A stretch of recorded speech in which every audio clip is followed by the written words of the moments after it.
ఎర్ర ఎర్ర పారాని పెట్టి మమ్ము పాలించగా వచ్చే గంగోరేణుకా తల్లి,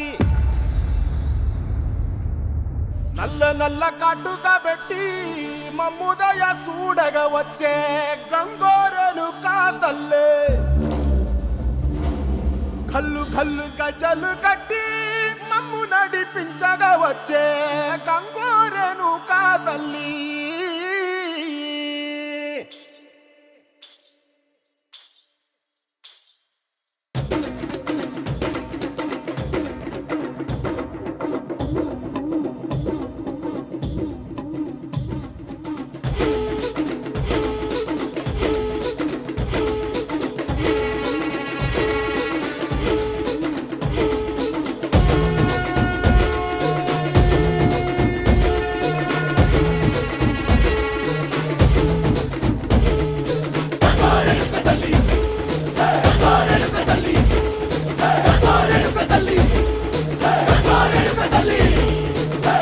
కుసిరగట్టి ఊళ్ళోకి వచ్చనమ్మా, చాలారి పూలు పెట్టి జాతరులు తెచ్చనమ్మా, తంగేడు పూలు పెట్టి కంకాణ దూకేనమ్మా, ముక్కు ముక్కెర పెట్టి ముల్లోకాల నెలనమ్మా, ముందార చూడంగా మున్నూరు కన్నులమ్మా, వెనకాల చూడంగా ఏనూరు కన్నులమ్మా, సాధు సిద్ధులంతా సాగిల బట్టరమ్మా, మహారాజు రాజులంతా మొగారిల్లిరమ్మా, కోరిక కోరంగా రంగులు పూసినాము ఆశలు తీరంగా.